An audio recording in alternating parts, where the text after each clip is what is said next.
The turkey was ready. The table was set. Every chair, polished, waiting.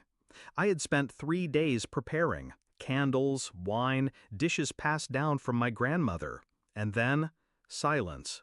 No knock, no ring, not even a text. I checked my phone, again, nothing. My stomach dropped, but I forced myself to sit at the head of the table, fork in hand, pretending it wasn't happening. And then, my phone buzzed. It was my sister. A post. A smiling photo of her dinner table. Everyone crowded around. My parents, my brothers, cousins, all of them. Captioned, "Our whole close-knit family chose my dinner." Not one of them had even bothered to call. I'll admit, at first I just sat there, staring at the empty seats around me. My chest ached, but my face stayed calm. I've learned something about myself. I don't lash out. I don't scream. I wait. Because revenge, when served cold, is far more satisfying. It wasn't always like this. Growing up, I was the afterthought, the quiet one. My sister sparkled, my brothers joked, my parents bragged about them. Me, I was tolerated. But I kept giving. Holidays, birthdays, dinners, always the one who hosted, always the one who tried to keep the family stitched together. And each year they pulled farther away, pretending not to notice my efforts. Thanksgiving was supposed to be my proof, my chance to show them I could be the anchor too. Instead, it became my breaking point. I didn't confront them. I didn't send angry texts.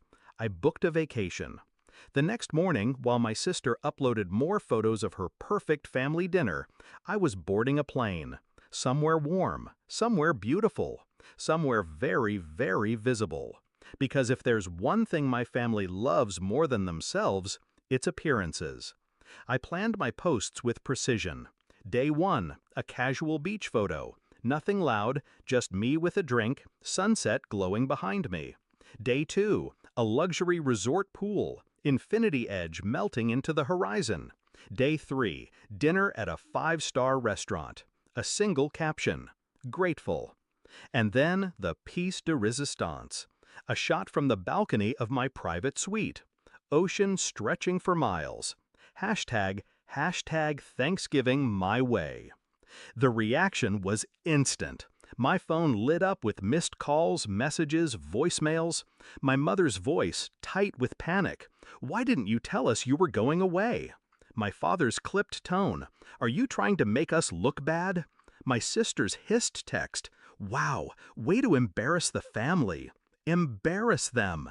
That was the word. Not hurt them, not disappoint them. Embarrass. They hadn't cared about my empty table, but they cared about what the neighbors might say when they saw my photos. I didn't answer right away. I let them stew. The silence was intentional, calculated. For the first time, they weren't ignoring me. They were waiting on me. When I finally picked up, my sister's voice dripped with anger. "How dare you do this?" I smiled into the receiver, calm, collected, deadly. "How dare I? You all forgot me." No, scratch that. You didn't forget. You chose to exclude me. And now you're angry I chose myself? Silence. The kind that says you've struck the nerve they hoped you wouldn't. The truth is, my family thrives on control. They like me small, dependent, overlooked. They like to remind me of my place at the edge of the table. But that vacation wasn't just a getaway. It was my declaration. My way of saying, I don't need you. Not your dinners, not your validation, not your approval. And they felt it. Every post, every like, every comment, they saw a version of me that no longer begged for scraps at their table. When I returned, I hosted again. A smaller dinner. Friends, colleagues, neighbors. Laughter filled the room. Glasses clinked. The air warm with genuine connection. And once again, every chair was full. Except theirs. My family called, of course, asking if they could come by, if we could patch things up. I answered with the same restraint I always use. No, you made your choice, and so did I. Do I miss them? The idea of them, maybe, but not the reality. The reality was rejection, year after year. The reality was silence at my table while they smiled at someone else's.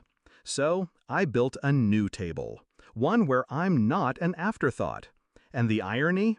Now they want a seat. That's the thing about betrayal. It teaches you who belongs in your life, who deserves the best of you. And sometimes, the sweetest revenge isn't destroying the betrayer, it's outgrowing them so completely that their absence feels like freedom. I don't think about that empty Thanksgiving table anymore. Not with bitterness, at least. Because now I know it wasn't a loss. It was the first clear sign that I was meant to stand on my own.